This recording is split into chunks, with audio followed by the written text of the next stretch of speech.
오늘은 하나님의 말씀 중심 이런 제목으로 함께 하나님 말씀 보시겠습니다. 늘 그런 생각이 들지만 말씀이 많이 부족해요. 근데 저도 이렇게 살았으면 좋겠다, 간증하는구나, 이렇게 이해하셨으면 좋을 것 같습니다. 여호와께서 왕에게 명하신 바를 왕이 지키지 아니하였으므로 여호와께서 그 마음에 맞는 사람을 구하여 백성의 지도자를 삼으셨느니라. 사람은 외모를 보거니와 나 여호와는 중심을 보느니라. 하나님 마음에 맞는 사람, 그래서 중심 보시고 새 왕으로 뽑은 사람이 누구였어요? 다윗. 다윗은 어떤 마음을 가졌길래 하나님과 마음이 맞고 또 중심을 보시는 하나님께 왕으로 뽑힘을 받았나 한번 생각을 해보겠습니다. 중심, 마음.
여러분, 제가 유튜브에서 감동적인 재회 이렇게 쳐봤는데 제일 위에 떠오른 영상이 이겁니다. 뭐냐면 아들이 군대 입대해서 8개월 만에 연락도 없이 이렇게 엄마가 일하는 학교에 나타난 거예요. 그래서 감동적으로 만나는 그런 장면입니다. 저희도 우리 아들 군대에 가서 6개월 만에 코로나 때문에 면회가 안 됐어요. 6개월 만에 그 추운 충주에서 만났는데 그때의 감격을 잊지를 못할 것 같아요. 예. 여러분, 감동적인 재회, 여기 보면 쭉 영상들이 있는데 가족과의 재회, 친구들과의 재회, 반려동물 잃어버렸다가 다시 만나는 것, 여러 종류가 있는데 공통점이 있어요. 감동적이 되려면 깊이 사랑해야 됩니다. 사랑의 관계일수록 다시 만났을 때 감동이 있는 거예요. 재림도 같을까요? 똑같습니다. 하나님을 진심으로 사랑하는 친밀한 관계에 있을 때 그 기다림도 간절해지고 다시 만났을 때에도 감동이 있는 거예요. 눈물이 흐르고 예수님 품에 안기고 싶고. 그런데 예수님과의 관계가 형식적이면 재림의 소망도 형식적이에요. 기다리는 건지 안 기다리는 건지. 예수님 만나도 서먹서먹할 것 같아요. 두려울 것 같아요. 준비가 안 된 거예요. 재림의 준비가 뭐예요? 믿음으로 말미암는 의. 그 의가 누구의 의예요? 예수님의 의. 예수님 그분이 우리의 의가 되십니다. 그런데 예수님과의 관계는 서먹서먹해요. 재림이 기다리는 건데 두려워요. 사랑의 관계가 안 된 거예요. 준비가 안 된 거예요. 우리 신앙의 초점을, 재림의 소망의 초점을 예수님과 친밀해지는 사랑의 관계를 이루는데 두시기를 바랍니다. 근데 여러분, 인간관계에서도 친해지려면 마음이 맞아야 돼요. 마음이 맞는 사람이 친해지는 겁니다. 다윗이 그런 사람이었어요. 내 마음에 맞는 사람, 중심을 보시는 하나님이 선택한 다윗은 어떤 마음의 소유자였을까 궁금했어요. 제 신앙의 목표도 그거예요. 하나님과 친해지는 거. 좀 부족한 게 많아요. 간증하는 겁니다. 친해지고 싶어요. 이 말씀은 다 함께 읽어보겠습니다. 시작. 백성이 각기 자녀들을 위하여 아우리 슬퍼서 다윗을 돌로 치자 하니 다윗이 크게 궁금하였으나 그 하나님 여호와를 빌리고 용기를 얻었다. 다윗이 여호와께 묻자와 가로되 내가 이 군대를 쫓아가면 미치겠나이까? 여호와께서 대답하시되 쫓아가라. 내가 반드시 미치고 정령 도로 찾으리라. 다윗 신앙의 핵심이 이 말씀 가운데 있어요. 여호와께 묻자와 가로되. 이 말을 성경에서는 7번 말했어요. 다윗 신앙의 핵심입니다. 여러분, 이 점이 바로 사울과 다윗의 결정적인 차이가 된다는 거 생각해 보셨어요? 사울은 이러지 않았어요.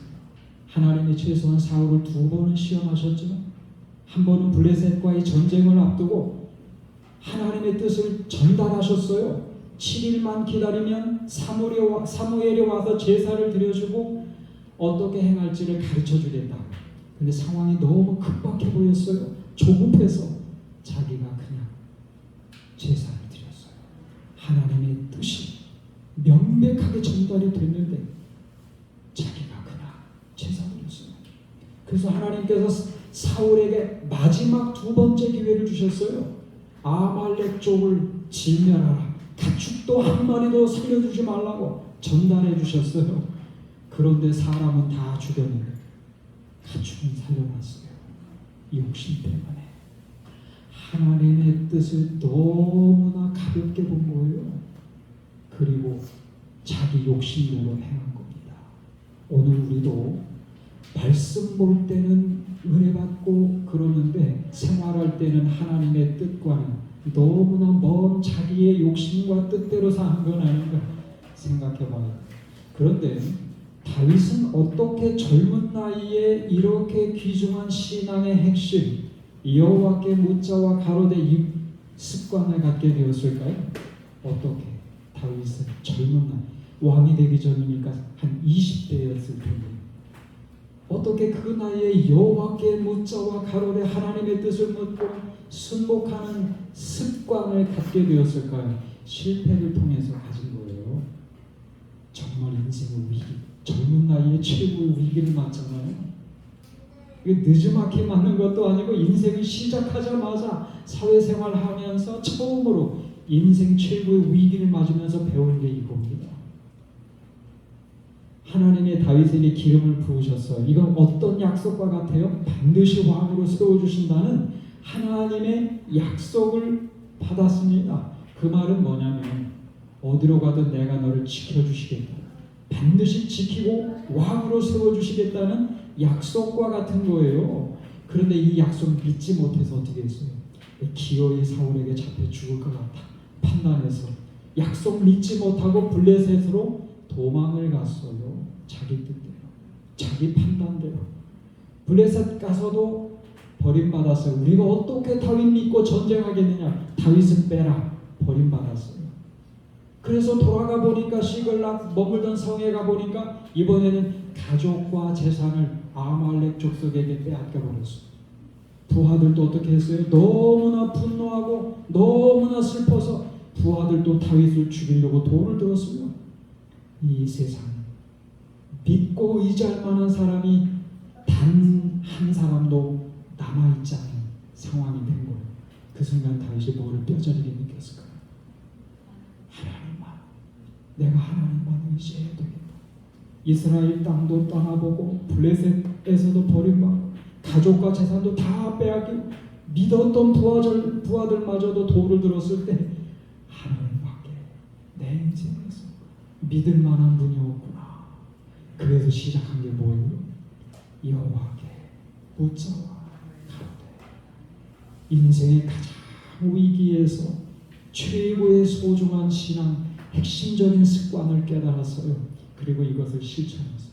습관처럼 하나님의 뜻을 묻고 순종했을 때 승승장구합니다. 전쟁을 하면 백전백승하게 돼요. 놀랍습니다.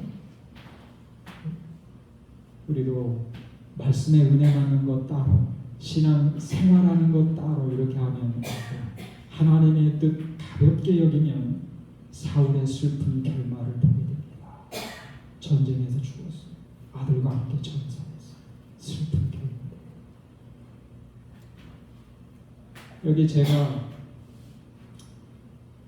목회 처음에 할 때 진암에서 읽었던 기사예요. 근데 이분도 지금은 은퇴할 즈음에 그 나이가 되셨어요. 그때 이분이 그 교회 진암에 고등학교 때 대학 진로를 위해서 고민이 많았던 때였어요. 독일 분인데 이 본인은 음악을 좋아하고 봉사하는 걸 좋아해서 음악 치료를 전공할까? 아니면 할아버지도 아버지도 목사였으니까 신학을 공부할까 고민이 많이 됐어요. 기도를 드렸어요. 1년 2개월 기도드렸는데 하나님께서 어떻게 이 뜻을 이렇게 응답해 주시지 않았어요. 근데 어느 날 여기 뒤에 보시면 이 알프스 산을 오르게 됩니다. 정상에서 텐트를 쳤어요. 근데 그날 밤에 천둥과 번개, 비바람이 몰아치는데 너무나 무서웠어요. 평지에서도 천둥 번개 만나면 정말 무섭습니다. 경험해 보셨잖아요. 천둥 번개 옆에서 이렇게 치고 있으면 정말 깜짝깜짝 놀랍니다. 근데 산 위에서 정상에서 그걸 경험했으니 얼마나 무서웠을까요? 그때 드렸던 기도가 이거예요. 주님, 제가 목사가 되어 주님을 섬기는 것이 주님 뜻이라면 제가 아멘이라고 말할 때 폭우를 멈추어 주세요.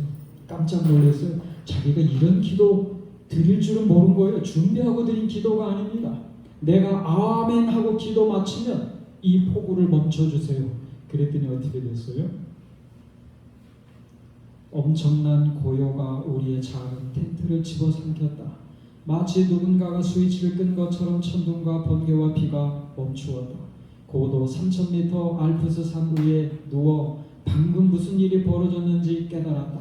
창조주께서 그분의 아이가 절망에 차 울부짖는 소리를 들으셨다.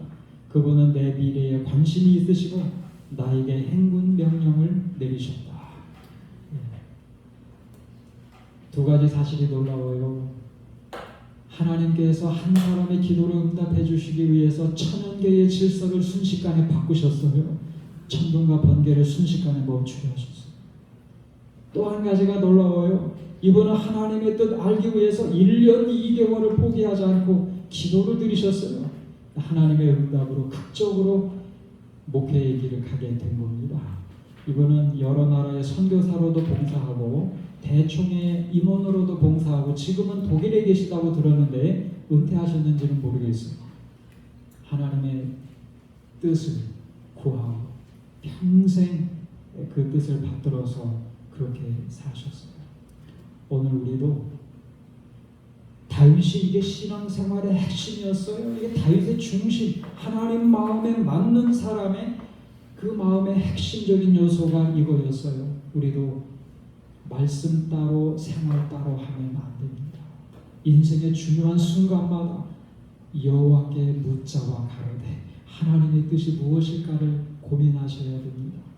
하나님의 뜻을 구하고 그 뜻에 순복하는 다윗처럼 신앙생활을 하게 되시기를 바랍니다. 두 번째입니다. 최대한 빨리 가야겠네요. 다 함께 읽어보겠습니다. 시작.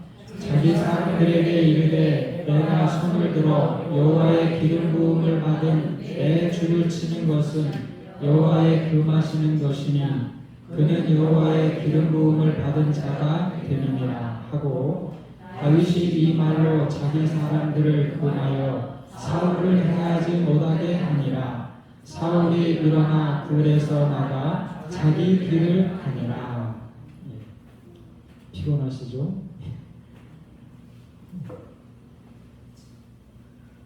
두 번째는 다윗의 마음은 다윗의 너그러움에 있어요. 처음에는 하나님 뜻대로 살려고 했던 것이 다윗의 마음의 핵심이고, 두 번째는 너그러웠어요.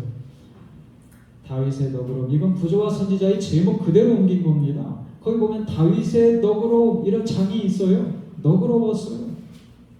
여러분, 사울은 말이죠, 다윗을 죽이려고 쫓아는 다녔지만 기회는 못 잡았어요. 근데 반대로 다윗은 도망은 다녔지만 기회는 두 번 잡았어요. 사울을 너무나 쉽게 죽일 수 있었던 기회가 최소한 두 번 있었어요. 엔게디 동굴에서 다윗과 부하들이 그 동굴에 숨어 있는데 사울이 혼자 들어오는 겁니다. 하늘이 주신 기회라고 부하들이 권했어요. 그런데 하나님 기름 부음 받은 종 죽이지 말라 금했어요. 그냥 옷자락만 베어갔죠. 두 번째 기회는 10이라는 황무지에서 있었어요. 사울이 너무나 쫓아오다가 피곤해서 잠이 들었는데 너무 깊이 잠든 거예요. 부하들도 한 명도 사울을 지키는 사람이 없었습니다. 그때 다윗과 부하들이 옆자리까지 접근했어요. 쉽게 죽일 수 있었어요. 절호의 기회라고 권했어요. 그러나 똑같은 논리로 금했습니다. 그냥 창과 물병만 가져갔어요. 다윗은 너그러웠어요. 여러분, 다윗은 저력이 있어요. 다윗은 팔방 미인이잖아요. 시인이고 음악가고, 그 시가 어디서 나왔겠어요? 명상에서. 오랜 세월 동안 양을 쳤지만 사실은 하나님과 시간을 보낸 겁니다. 명상에서 그 시가 다 나온 거예요. 하나님과 시간을 보내면서 하나님 품성, 마음을 닮은 거예요. 너그러웠어요. 그런데 한 가지 재미있는 비결이 있어요. 이걸 소개해드리려고 해요. 다윗도 유혹받았어요. 다윗도 분노했습니다. 유혹받았어요. 엔게디 동굴에서 정말 이 사울만 뒤에서 죽이면 지긋지긋하니 도망하는 이 생활을 끝낼 수 있을 것 같았어요. 그래서 죽이고 싶었어요. 그 순간에 부조와 선지자 잘 보시면 마음의 세미한 음성이 들렸어요. 양심의 소리. 하나님 기름 부음 받은 종 죽이지 마라. 그 세미한 음성 듣고 순복했어요. 다윗도 유혹받았어요. 다윗도 분노했어요. 젊은 다윗, 20대의 다윗. 그러나 그 세미한 음성에 순복한 거예요. 또 이 너그러움에 보면, 그 장에 보면 나발 사건도 나와요. 이 다윗이 나발에게 은혜를 베풀었는데 나발은 그 은혜를 모욕으로 갚아줬잖아요. 분노했어요. 젊은 다윗 분노해서 죽이러 가는 거예요. 아비가일이 그 아내가 와서 사정을 합니다. 그런데 그 모습이 부조와 선지자를 잘 보면 성령께서 아비가일 마음에 역사하고 계셨다고 그랬고, 그걸 다 알아봤다고 그랬어요. 그 사정은 성령으로부터 비롯된 거였어요. 다윗이 그걸 알아봤을 때 분노한 사람이 그 밑에 사람이 충고하면 듣습니까? 안 들어요. 근데 성령의 세미한 음성이라고 판단이 되었을 때 분노한 다윗이 그 음성 듣고 순복합니다. 너그러움을 다시 회복했어요. 여러분, 우리도 너그러운 사람 되는 게 꿈이죠. 저에게 제 꿈이었어요. 너그러운 할아버지 되는 게. 근데 꿈은 안 이루어져요. 제가 살면서 뭐 집사람이 있어서 제가 덧붙일 수 없잖아요. 그죠? 분노하고 대판 싸우기도 하고. 근데 대판 싸우면 큰 소리 치는 쪽은 접니다. 그런데 놀라운 거는 말이죠. 대판 싸우면 2, 3분 내로 마음의 소리가 들려요. 전 성령의 세미한 음성이라고 믿습니다. 그만하라. 선 넘으면 마음의 상처를 입으니까 그만하라. 그럼 제가 순간적으로 그만합니다. 순복해 고요해집니다. 때로는 그 음성과 대화도 누구 책임이지? 집사람 책임. 그러나 최종적인 책임은 누구에게 있지? 저요. 누가 더 잘못했지? 저요. 그럼 미안하다고 해. 그럼 전 미안하다고 반합니다. 여러분, 분노하지 않으면 제일 좋습니다. 그러나 분노하고 화내고 대판 싸우게 되면 반드시 하나님은 나에게 뭐라고 말씀하실까 들어보세요. 몇 번 들어보면 그 음성 습관적으로 듣습니다. 그리고 바로 순종하게 됩니다. 다윗이 그랬어요. 다윗이 분노하고 다윗도 유혹받았어요. 그런데 성령의 세미한 음성을 들었을 때 곧바로 순복했어요. 너그러움을 회복한 것이 다윗 너그러운 저력이 원래는 있었어요. 근데 성령의 세미한 음성이라고 판단이 되었을 때에는 곧바로 순복했어요. 다윗은 너그러웠어요. 이분 아시죠? 아실 거예요. 가까이 계신 분이에요. 근데 아직은 말씀 안 드릴 거예요. 다음에 우리 교회에서 초대해서 간증을 또 들어봤으면 좋겠습니다. 이분 간증 우연히 우리 지사님이세요.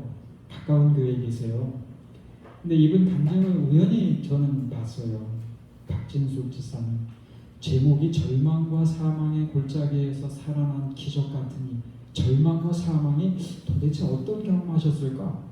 이분이 대구에서 복지관에서 근무하셨는데 할머니 부축해드리다가 양쪽 무릎이 깨지셨어요. 응급실로 온 병원이 삼육 서울병원이었어요. 이분의 절망과 사망의 골짜기는 양쪽 무릎을 못 쓰시는 게 아닐까 생각을 처음에는 했어요. 근데 입원해서 검진하다 보니까 직장암이 발견이 됐어요. 얼마나 뿌리가 깊은지 2번의 수술로도 해결이 안 돼서 3차 수술도 예정되었던 그런 분입니다. 극단적인 선택도 생각을 해보셨대요. 이 암이 이분에게 절망과 사망의 골짜기가 됐겠구나 생각을 했는데 그게 아니었어요. 이분은 남편, 이른 나이에 결혼했는데 아주 처음에 믿음직스러워서 결혼했는데 신혼여행 갔다 오니까 완전히 사람이 달라지는 겁니다. 여자 문제, 도박, 알코올 중독, 술, 담배, 그리고 백수, 직업이 없어요. 거기다 성격은 거칠은데 폭력적. 결혼생활 30-40년이 절망과 사망, 병은 병도 병 때문에 극단적인 선택도 생각을 했지만 그게 아니더라. 저는 이렇게 폭력이 무서운 줄 몰랐어요. 이 전달이 안 됩니다. 전달이 안 돼요. 말로 표현.